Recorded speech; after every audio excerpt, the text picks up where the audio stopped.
సమాధానం అవునండి. బి ప్రశ్నకు సమాధానం రైతులకు అన్నదాత సుఖీభవ పిఎం కిసాన్ పథకం కింద ఏడాదికి 20,000 రూపాయల ఆర్థిక సహాయం అందించేందుకు ప్రభుత్వం చర్యలు చేపట్టింది. సమిష్టిగా సాగు చేయదగినటువంటి భూమి కలిగి ఉన్నటువంటి భూస్వామి రైతు కుటుంబాలకు సంవత్సరానికి 20,000 ప్రయోజనం అందించబడుతుంది. పిఎం కిసాన్ కింద భారత ప్రభుత్వం 6,000 ప్రయోజనం అందించబడుతుంది. ఆంధ్రప్రదేశ్ ప్రభుత్వం బడ్జెట్ కేటాయింపుల నుంచి రాష్ట్రంలోని భూమి లేని సాగుదారులందరికీ సంవత్సరానికి 20,000 ఆర్థిక సహాయం అందించబడుతుంది.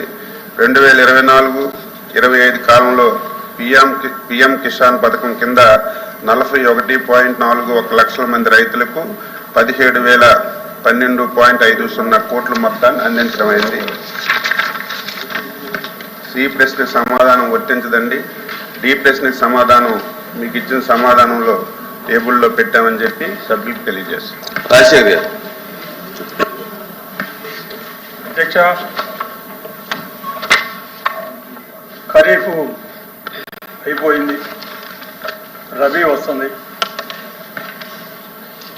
రైతాంగం మొత్తం కూడా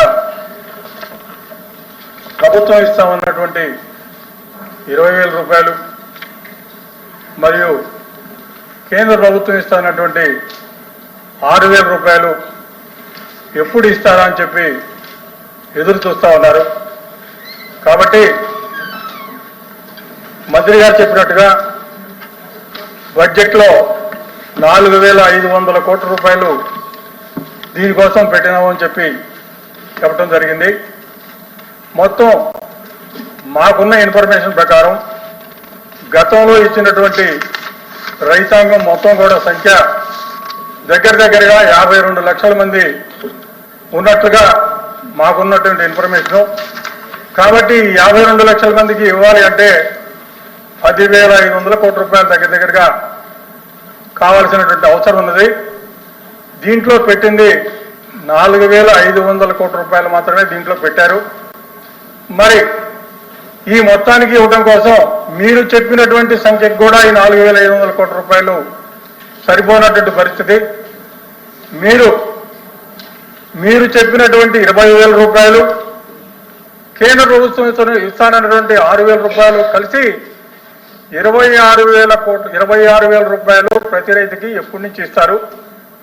రెండోది, మీరే చెప్పారు కౌలు రైతులందరికీ కూడా మేము ఈ పథకాన్ని వర్తిస్తాము అని చెప్పి.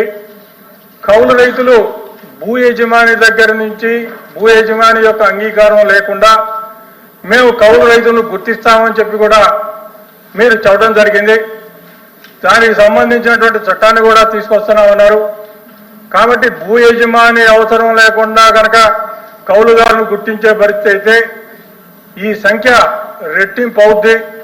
కారణం ఏమిటంటే 170% భూములు, వ్యవసాయ భూములన్నీ కూడా కౌలు రైతులే చేస్తా ఉన్నారు.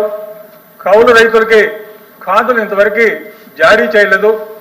కాబట్టి కౌలు రైతులకి ఇప్పటికీ ఎన్ని కార్డులు జారీ చేశారు?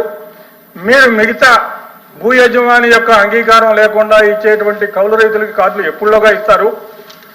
టోటల్ ఎప్పటి నుంచి మీరు ఈ పంపిణీ కార్యక్రమాన్ని మొదలు పెడతారో మీరు చెప్పాల్సిందిగా కోరుతా ఉన్నారు. రామసుబ్బారెడ్డి గారు.